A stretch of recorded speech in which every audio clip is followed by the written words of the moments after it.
திருச்சிற்றம்பலம்.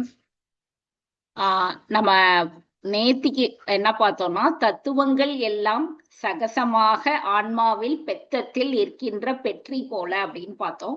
அதாவது ஆன்மா பெத்த நிலையில இருக்கும் பொழுது, அதாவது சாதாரண நம்மள போல நம்மலாம் இருக்கிற இந்த நிலையில இருக்கும் பொழுது தத்துவங்களோட தத்துவங்களா நாம கலந்து தத்துவங்களுக்கு நம்மள வித்தியாசப்படுத்தாம நம்ம அதோட சேர்ந்தே இருக்கிறோம். இப்ப நம்ம நம்ம உடம்புல இருந்து பூதங்களை பிரிக்க முடியாது. பூதங்களால இந்த உடம்பு ஆயிருக்கு. இந்த உடம்பு வேற உயிர் வேறன்னு பிரிய முடியாது. பிரிக்க நம்மளால இந்த நிலையில முடியாது. நம்ம இந்த உடம்பு தான் நாம நினைச்சிட்டு இருக்கோம். இந்த உடம்ப கருவியா பயன்படுத்தி உயிரானது அதோட காரியத்தை சாதிக்குது. எப்ப நம்ம இறைவனை சிந்திக்கிறப்ப. ஆனா அது எல்லா நேரத்திலயும் எல்லாருக்கும் நடக்குதான்னு கேட்டா, சில சமயம் உயிரை அடிமைப்படுத்தி இந்த உடம்பு அப்படிங்கறது அது காரியத்தை சாதிக்க ஆரம்பிச்சிடும். சோ நம்ம தான் அந்த உடம்பு அப்படிங்கிற கருவியை கண்ட்ரோல் பண்ணக்கூடிய அந்த நிலையில இருக்கணும். இந்த ஆர்டிபிஷியல் இன்டெலிஜென்ஸ் எல்லாம் சொல்றாங்க இல்லையா? சில சமயம் அதுவே நம்மளை டேக் ஓவர் பண்ணிடும் அப்படின்னு. அந்த மாதிரி தான் இப்போ உடம்பு உயிரை டேக் ஓவர் பண்ணி நிறைய சமயம் நம்ம நம்ம தப்புன்னு தெரிஞ்சே சில செயல்களை செய்யக்கூடிய ஒரு சூழலுக்கு பலர் ஆளாகிறாங்க. சோ அப்படி அந்த தத்துவங்கள் எல்லாம் அந்த ஆன்மாவில கலந்து தான் வேற, இந்த உடம்பு வேற, இந்த உடம்போட விருப்பத்துக்கும் ஆசைக்கும் நம்ம இணங்கி போக கூடாது, சரியான நிலையில இருக்கணும் அப்படிங்கிற இந்த விஷயம்லாம் ஆரம்பத்துல தெரியாது. அப்ப நம்ம என்ன பண்ணிருப்போம்னா, சேர்ந்து ஒன்னாவே நினைச்சிட்டு இருப்போம். அப்படி இத இந்த இடத்துல எதுக்கு சொல்றாங்கன்னா, முக்தியோட நிலைமையை பத்தி நமக்கு இங்க விளக்கமா எடுத்து கூறிட்டு இருக்கிறாங்க. முக்திங்கிறது என்ன? முதல்ல சொன்ன மாதிரி இந்த பழத்தோட சுவை போல அப்படின்னு இருக்கும் அப்படின்னு சொல்லும்பொழுது, இந்த முக்தியில சித்தம் மலம் அற்றார். சித்தம் அப்படிங்கிற விருப்பம், அப்புறம் அழுக்கு மலம் சொல்லக்கூடிய அந்த அழுக்குகள், ஆணவம், கண்மம், மாயை இதெல்லாம் இல்லாதவங்க இறைவனோட வேறுபாடு இல்லாம சேர்ந்து இருப்பாங்க. இப்ப எப்படி நம்ம தத்துவங்களோட பின்னி பிணைந்து இருக்கோம், இந்த உடம்போட நம்ம பின்னி பிணைந்து இருக்கிறோம், அது போல முக்தியில இறைவனோட நம்ம இறைவனுக்கும் நமக்கும் வித்தியாசம் இல்லாம பின்னி பிணைஞ்சிட்டு இருப்போம் அப்படிங்கிறத நம்ம சொல்றாங்க. அப்ப நம்ம அப்படிங்கிற ஒரு பொருளை நம்ம யோசிக்க முடியாது. அப்ப சிவ சிவ சிவ சிவபெருமா இப்ப ஒரு இப்ப நான் ஒரு வேலை செஞ்சா நான் வேலை செய்யறேன் அப்படின்னு தான் எனக்கு தோணும் இல்லையா? அதே மாதிரி முக்தி நிலையில எந்த ஒரு வேலையும் சிவத்தோடைய செயலாகத்தான் இருக்கும். அப்படி கலந்து இருப்பாங்க அப்படிங்கிறத நமக்கு இந்த பாட்டுல விளக்கமா சொல்றாங்க. இத நமக்கு நாமளே புரிஞ்சுக்க முயற்சி பண்ணோம்னா இன்னும் நல்லா இருக்கும். அந்த ஆன்மா அப்படிங்கிறது தத்துவங்களோடு கூடி இருக்கிறது போல அடுத்த முக்தி நிலையில இறைவனோட கூடி இருக்கணும். 48வது பாட்டுல ஆதவன், இதை எதுக்கு நான் இன்னைக்கு மறுபடியும் சொன்னா, அன்னைக்கு என்னால சில விஷயங்களை விளக்கமா டக்குன்னு சொல்ல முடியல வேற ஒரு சூழல் காரணமாக. அதனால இன்னைக்கு நான் அத கொஞ்சம் விளக்கமா சொல்லிடலாம் அப்படின்னு.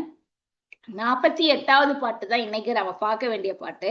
இதுவும் அந்த முக்தியை பத்தி தான் சொல்றாங்க. ஆதவன் தன் சன்னதியில் அம்புலியின் ஆர் ஜோதி பேதமர நிற்கின்ற பெற்றி போல நாதாந்தத்து அண்ணல் திருவடியில் ஆன்மா அணைந்து இன்பக் கண்ணில் அழுந்தியிடும் கான். இப்ப இதையும் முக்திய பத்தின ஒரு இன்ஃபர்மேஷனை ஒரு எக்ஸாம்பிளோட காட்டுறாங்க. ஆதவன்கிறது சூரியன் வந்ததுக்கு அப்புறம் வானத்துல நிலா இருக்கிறத நம்மளால பார்க்க முடியாது. ஏன்னா சூரியனோட பிரகாசம் அப்படிங்கிறது நிலவோட ஒளிய நிலவோட ஒளி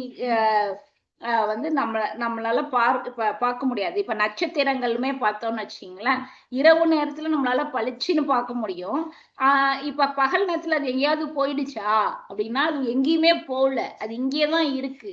எந்த இடத்துல லொக்கேட் ஆயிருச்சோ அதே இடத்துலதான் இருக்கு. ஆனா சூரியனோட வெளிச்சம் இருக்கிற சமயத்துல அதை நம்மளால பார்க்க முடியல. சூரியனோட வெளிச்சம் மங்குனோடனே அது தெரியுது. அப்பனா அது இருக்கிற இடங்கிறது அதேதான்.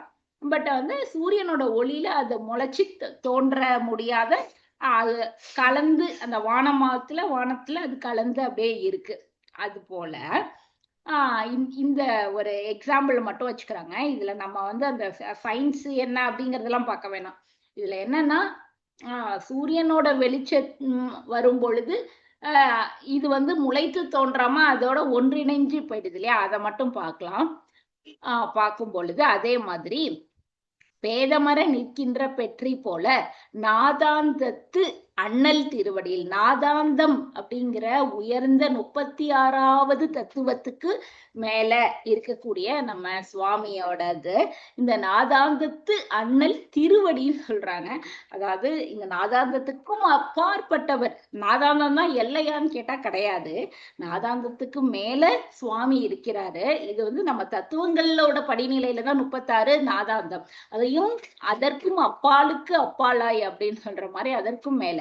சோ அந்த நாதாந்தத்துல அண்ணல் திருவடியில ஆன்மா அப்படிங்கறது அந்த 36 தத்துவங்கள் கடந்த நிலையில ஆன்மா அணைந்து இன்பக கண்ணில் அழுந்தி இடும் கான். இப்ப எப்படி வந்து நட்சத்திரம் வானம், அந்த நிலவு வானம் சூரியன், அதுல வந்து நீங்க தனியா ஒரு நிலவை பார்க்க முடியாதோ சூரிய வெளிச்சத்துல, அதே மாதிரி நம்ம தனியா தேட முடியாது, நம்ம தேட வேண்டிய ஒரு சூழலும் இருக்காது, நாம்ங்கிற ஒரு சிந்தனையே வராது.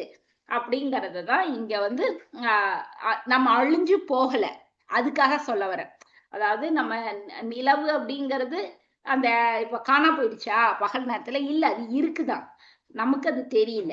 நட்சத்திரம் இருக்குதான், ஆனா அது நமக்கு முளைச்சு தெரியல. அது மாதிரி உயிர்ங்கிறது அழிய போறது கிடையாது, அதுவும் இருக்கும் தான்.